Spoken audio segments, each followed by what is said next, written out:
Hello everyone, I am C A Nilesh Bajaj. लाता हूँ वो कहानियाँ जो बैलेंस शीट के पीछे छुपी हुई सच्चाई बताती है। आज मैं शेयर करने वाला हूँ एक ऐसी कहानी जो मेरे क्लाइंट का बिजनेस पूरी तरह से चेंज कर दिया।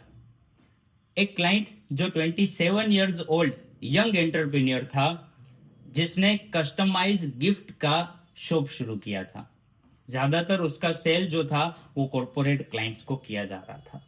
जब हमने ऑडिट के लिए उसके फाइनेंशियल स्टेटमेंट देखे, तब उसका टर्नओवर तकरीबन 5.6 करोड़ के अराउंड था और जिसका नेट प्रॉफिट 86 लाख रुपीस था। हमने पूरे फाइनेंशियल स्टेटमेंट ऑडिट पर्पस के लिए एनालाइज किया, तब हमें एक चीज देखने को मिली कि उसका प्रॉफिट तो अच्छा खासा जा रहा है, बट कैश फ्लो कहीं ना कहीं ठीक नहीं है। हमने क्लाइंट से बात करी और क्लाइंट ने भी हमें बताया कि उसका प्रॉफिट तो अच्छा बढ़ रहा है, बट कैश जो है वो मैनेज नहीं हो पा रहा है, कैश कहीं ना कहीं नेगेटिव जा रहा है। और उसने हमें ये दिक्कत भी बताई कि इतना प्रॉफिट होने के बाद भी कैश का बहुत दिक्कत रहता है, कैश का बहुत शॉर्टेज रहता है। हमने बोला ठीक है, हम आपके फाइनेंशियल स्टेटमेंट को एनालाइज करेंगे और हम आपको बताएंगे कि क्यों आपका कैश फ्लो जो है वो नेगेटिव जा रहा है। तब हमें कई सारी सिचुएशंस ऐसी मिली, जिसमें सबसे पहली सिचुएशन हमने ऑब्जर्व करी लूज क्रेडिट पॉलिसी, जिसमें हमने देखा कि ज्यादातर उसका सेल जो है वो कॉरपोरेट क्लाइंट्स को हो रहा है, जो जिसका क्रेडिट पीरियड 60 डेज का है।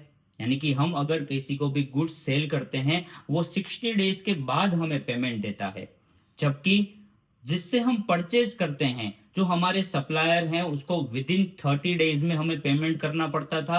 और कई सारे सप्लायर्स तो ऐसे भी थे जिनको एडवांस पेमेंट करना पड़ता था। तो इसका इफेक्ट क्या हो रहा था कि कैश इनफ्लो हो रहा है आफ्टर 60 डेज, जबकि आउटफ्लो हो रहा है विद इन 30 डेज में।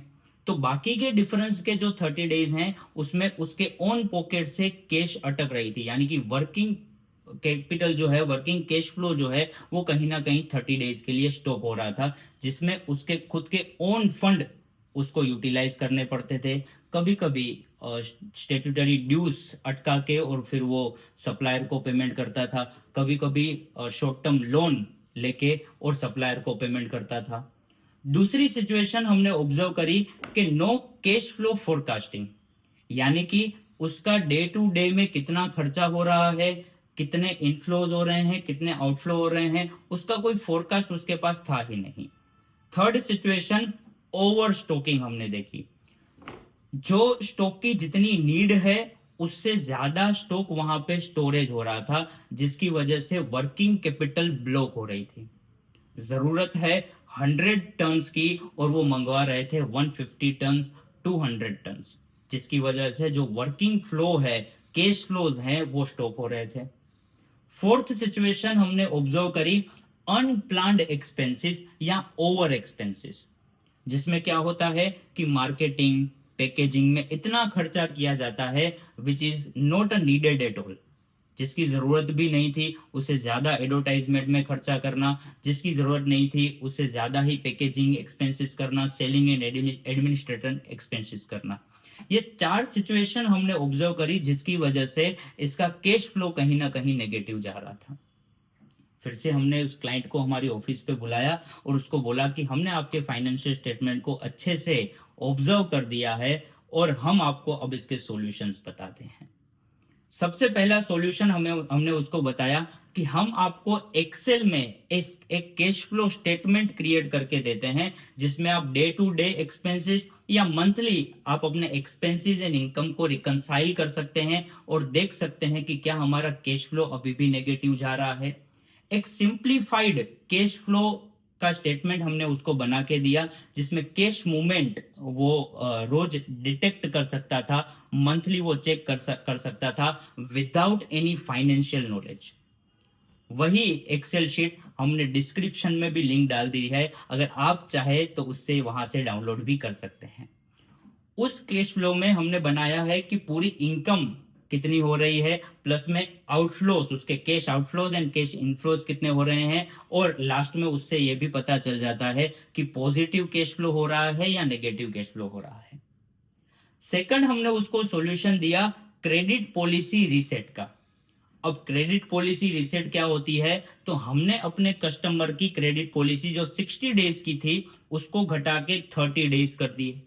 हमने सभी कस्टमर को बोला कि हमें 30 डेज में पेमेंट करो, और कई सारे कस्टमर को तो एडवांस पेमेंट का भी बोल दिया कि आपको हमें एडवांस पेमेंट करना है, चाहे 50% करो चाहे 30% करो, एडवांस पेमेंट करोगे तो ही हम अपने गुड्स हैं वो सप्लाई करेंगे। उसी में हमने कई सारे कस्टमर्स को कैश डिस्काउंट भी देना शुरू कर दिया कि अभी आप हमें कैश दे दो तो हम आपको 10% का डिस्काउंट दे देंगे। जिससे क्या हुआ, जो इनफ्लो 60 डेज के बाद हो रहा था उसमें वो इनफ्लो 30 डेज में होने लगा, या तो इंस्टेंट वो इनफ्लो हमारे पास होने लगा। प्लस में हमने हमारे सप्लायर को भी बोला कि आप हमारा क्रेडिट पीरियड बढ़ा दीजिए। जो पहले 30 डेज में हमें पेमेंट करना पड़ता था वो पेमेंट अब 45 डेज कर दीजिए, ऐसा सप्लायर के साथ हमने नेगोशिएट किया। तो अब उसकी इफेक्ट क्या आई, इनफ्लो हो रहा है 30 डेज में, या तो फिर इंस्टेंट इनफ्लो होगा और आउटफ्लो होगा आफ्टर 45 डेज।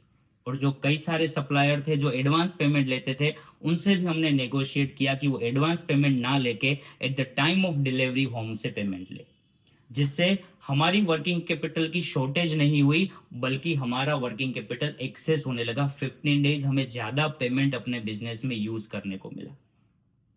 थर्ड, हमने उनको बोला कि इन्वेंटरी ऑप्टिमाइजेशन करो। हमारे क्लाइंट को बोला हमने कि इन्वेंटरी ऑप्टिमाइजेशन करो।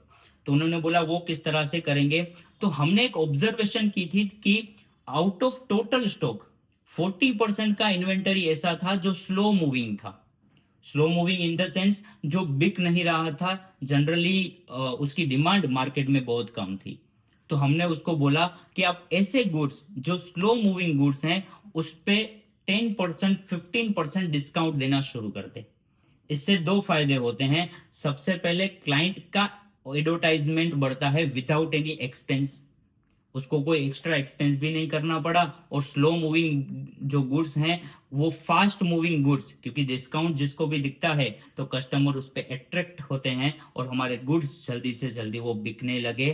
प्लस में हमारी एडवर्टाइजमेंट भी फ्री ऑफ कॉस्ट होने लगी और वर्किंग कैपिटल जो स्लो मूविंग गुड्स में ब्लॉक रहता था वो फिर से जल्दी हमें फ्री होने लगा।